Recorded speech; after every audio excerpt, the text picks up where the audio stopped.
Places That Changed Me: How Travel Shaped Who I Am, by Miwa. There are places on this earth that don't just live in your memory, they live in your bones. Places that didn't just offer me stories or souvenirs, but shifted something inside me. I used to think travel was just about seeing new things, but now I understand. It's about becoming someone you couldn't have been otherwise. Each place I've been has left something behind, and taken something too. The first time I left home alone, I went to Kyoto.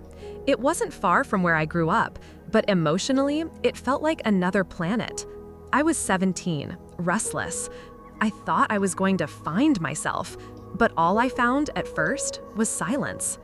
Streets where no one knew my name, mornings that arrived without familiar voices. I remember sitting by the Kamo River one evening, watching the slow water and the soft fall of dusk, and for the first time, I heard the noise inside my own head clearly. Travel doesn't just introduce you to the world, it introduces you to the parts of yourself you've been too busy to meet. From Kyoto, I flew to Amsterdam the next year.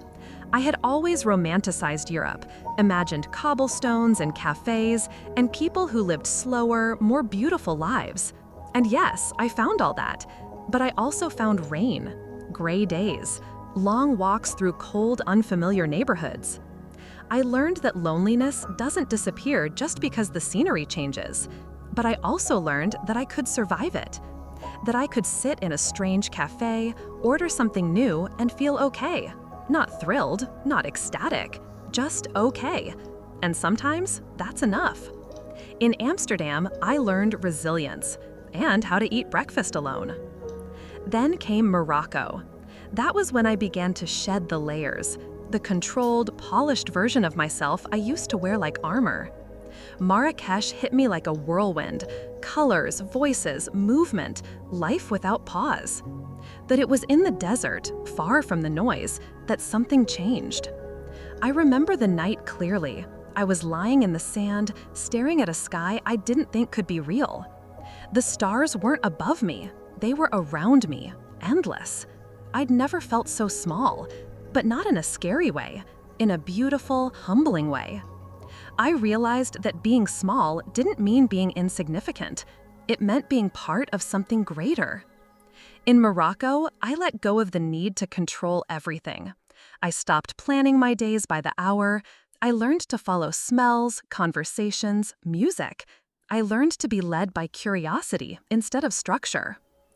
Thailand was chaos, beautiful, spiritual, sweaty chaos. The noise of Bangkok, the peace of the temples, the taste of chili on my tongue. But the real shift happened on a tiny island where I took a silent meditation retreat. 10 days, no talking, no phones, no writing, just me, my thoughts, and the sound of geckos. I thought I would go insane, but slowly I fell into rhythm, breathing, noticing. I realized how often I ran from my own mind. In silence, I finally listened to the pain I hadn't addressed, to the joy I'd dismissed too quickly, to the quiet wisdom I'd buried under distraction. Thailand taught me presence and forgiveness. Then Iceland. Oh, Iceland. Like stepping into another planet. Raw, wild, unforgiving. I drove through endless black roads flanked by lava fields, stood in silence near waterfalls that roared like time itself. There were no people, no noise, just me and the earth in its purest form. Iceland reminded me of the power of solitude, the kind that doesn't feel empty, but sacred, the kind that fills you up instead of draining you. Iceland didn't teach me something new. It reminded me of what I already knew, that I don't need to be surrounded to feel full. In each of these places, I became someone else, or rather, I peeled back a layer and uncovered someone I already was. Travel doesn't make you a better person just because you leave home. It changes you when you let go of home, when you stop trying to carry everything with you and start letting the world imprint itself on you. The smells, the languages, the silences. The way someone looks at you when you don't speak their language, but you share a laugh anyway.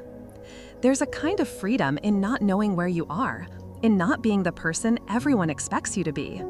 You get to rebuild yourself from scratch. And sometimes, in those faraway places, you discover the most honest version of who you are. So yes, Kyoto made me still. Amsterdam made me brave. Morocco made me free.